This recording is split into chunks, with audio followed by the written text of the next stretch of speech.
Hello everyone, welcome back to my channel Narula Stenography. In this video we will talk about the schedule for GK and reasoning and the books for preparation of your SSC stenographer exam. So let's start.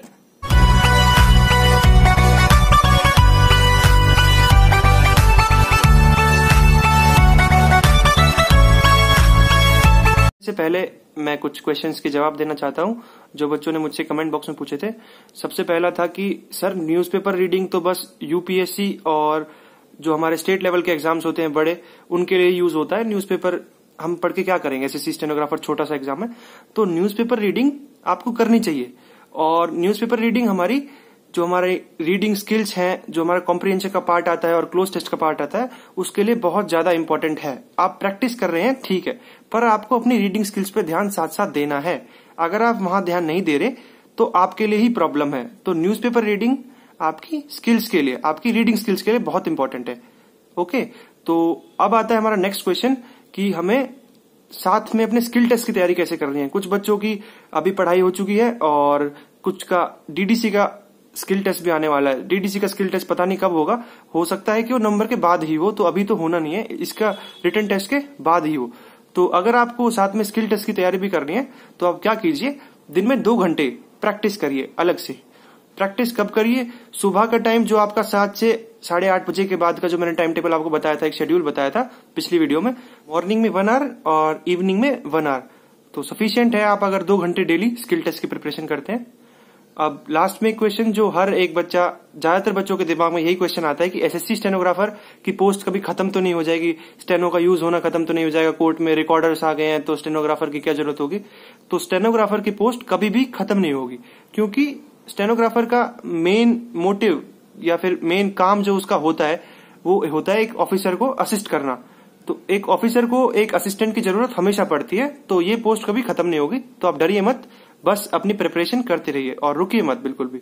तो चलिए अब अपने main point पे आते हैं, study schedule for GK and reasoning, और कौन सी book हम प्रेफर करें अपनी जीके और रीजनिंग के लिए। तो अगर आपने अपनी इंग्लिश कंप्लीट कर ली है तभी आप अपनी जीके और रीजनिंग के सिलेबस पे आए, क्योंकि इंग्लिश का सिलेबस एक लिमिटेड है और अगर आप उसे कंप्लीट कर लेते हैं बहुत जल्दी कंप्लीट हो जाएगा। जीके आप करने बैठेंगे तो एक बहुत वास्ट सिलेबस आपके सामने पड़ा होगा और आप सोचेंगे कि बहुत बड़ा है, ये मेरे से अभी नहीं होगा। तो पहले आप इंग्लिश कंप्लीट कर लीजिए, अपने मार्क्स बना लीजिए। इंग्लिश में मार्क्स देंगे, उसमें अपना देखिए स्कोर कितना आ रहा है, 90+ मार्क्स लाने की कोशिश करिए, वो स्कोरिंग सब्जेक्ट है। उसके बाद आप अभी जीके मत उठाइए, आप उससे पहले रीजनिंग उठाइए, अपनी रीजनिंग को कंप्लीट करिए। पहले इंग्लिश कर लिया, फिर करिए आप अपनी रीजनिंग। रीजनिंग के लिए एक बुक ले लीजिए, किसी भी पब्लिकेशन की ले लीजिए, चाहे हो किरण, लूसेंट या फिर राकेश यादव रीजनिंग, कोई भी बुक ले लीजिए और उसमें से टॉपिक वाइज पढ़ना शुरू करिए। एक टॉपिक अगर आपको आता है तो ठीक है, नहीं आता तो आप यूट्यूब पे जाइए और उस टॉपिक को सर्च करिए, इतने सारे टीचर्स पढ़ाएंगे आपको। किसी का भी टॉपिक आपको समझ में आए आप वो करिए और बस उसमें से जब पढ़ लिया उसके बाद आप अपनी प्रैक्टिस करिए अपनी बुक में से। उसमें क्वेश्चंस होंगे बहुत सारे और आपकी प्रैक्टिस मॉक्स में से भी बहुत हो जाएगी रीजनिंग की, तो रीजनिंग के लिए टेंशन मत लीजिए बिल्कुल भी। और नेक्स्ट बात आती है हमारी कि अगर हमें कोई टॉपिक हार्ड लगता है, जैसे कि एक टॉपिक है हमारा सिलोजिज्म, उसको बहुत बच्चे हार्ड मानते हैं कि बहुत हार्ड टॉपिक है, हमसे नहीं होगा, तो सबसे आसान टॉपिक ही सिलोजिज्म है। आप ऐसे टॉपिक पे ध्यान दीजिए जो आपको नहीं आता। जो आपको आते हैं आप उन पे ध्यान मत दीजिए, अभी जो आपको नहीं आता आप उन्हें सीखिए, क्योंकि अभी टाइम है आपके पास। अगर आप अब नहीं सीखेंगे तो बाद में आप बस उन्हें ही करके जाएंगे जो आपको आते हैं।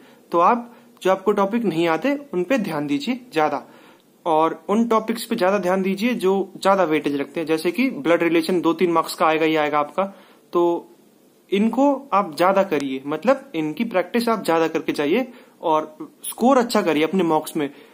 जैसे मार्क्स आप अपने मॉक्स में स्कोर करेंगे वैसे ही मार्क्स आप अपने एग्जाम में लाएंगे। ये बात आप सोच लीजिए कि अगर आप यहाँ पे 160 मार्क्स ला रहे हैं अपने मॉक्स में, तो फिर आपके वहां भी ज्यादा चेंज नहीं आएगा अगर आप अच्छे से प्रैक्टिस कर रहे हैं तो।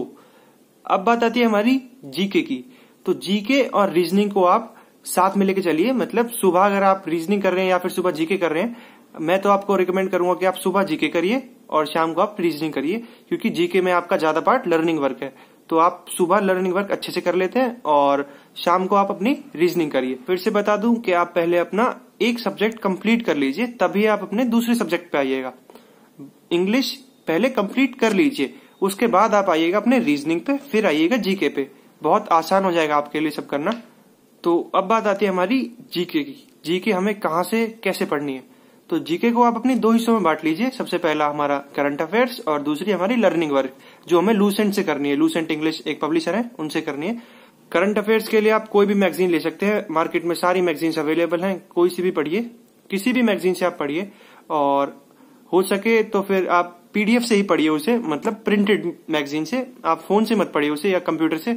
अगर आपके पास अवेलेबल है मैगजीन आपके नियर बाय बुक शॉप पे तो आप वहां से खरीद लीजिए उसे, या फिर नहीं है तो आप उसे फोन से ही पढ़िए। करंट अफेयर्स आपको मंथ वाइज करनी है, जैसे कि पहले जनवरी की ले ली हमने, फिर उसके बाद फरवरी की, फिर मार्च, अप्रैल, मई, तो आपको मंथ वाइज लेनी है। एक साथ कंबाइंड आपको 2020 की करंट अफेयर्स नहीं लेनी, आपको कंबाइंड लेनी है 2019 की। 2019 की कंबाइंड ले लीजिए, जितने भी हाईलाइटेड इवेंट्स हैं उसमें से बस वही पढ़िए, ज्यादा डीप में मत पढ़िए। डीप में आपको 2020 की करनी है करंट अफेयर्स।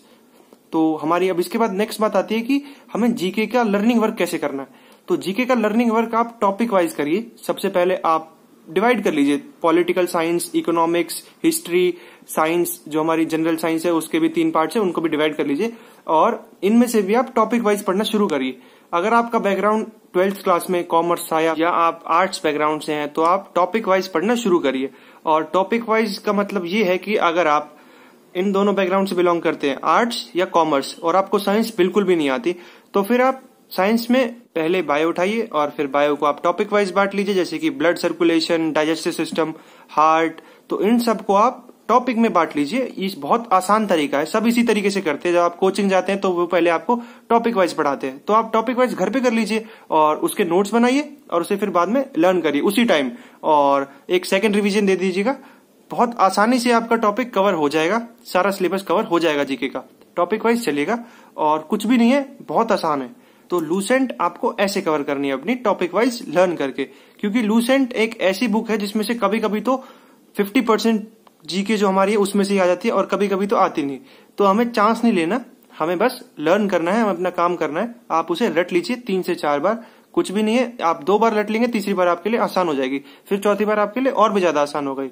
तो फिर आप ऐसे उसे लर्न करिए। आपको बस मैक्सिमम 2 से 2.5 महीने लगेंगे अपना सिलेबस कंप्लीट करने में। अभी एग्जाम में है 3 महीने, तो आप कंप्लीट कर लेंगे और बहुत टाइम मिलेगा आपको। आप पहले भी कर सकते हैं उसे कंप्लीट। 1 महीने आपने इंग्लिश में लगा दिए और उसके बाद 1 महीना आपका जीके में लगेगा, बस। उसके बाद आपको अपने मॉक्स देने हैं और मॉक्स से आपकी बहुत ज्यादा प्रिपरेशन हो जाएगी।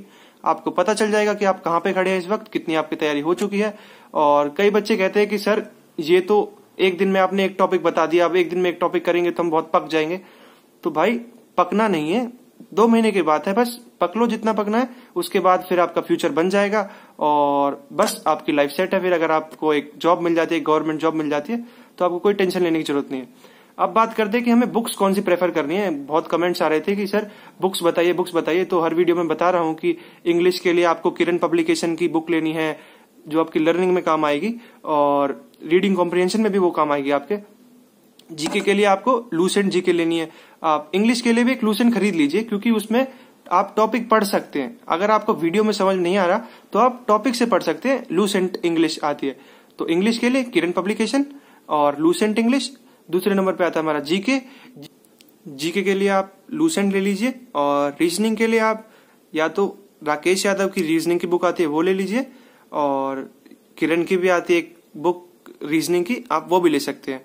तो आप पढ़ाई करिए, बस कहीं से भी पढ़ने को मिले आप बस पढ़िए और जुट जाइए। बस 3 महीने रह रहे हैं, इस 3 महीने के बाद फिर आपका फ्यूचर सेट है। अगर आप बन जाते हैं, गवर्नमेंट जॉब आपको मिल जाती है, तो बस पढ़ते रहिए और मेहनत करिए। Thank you.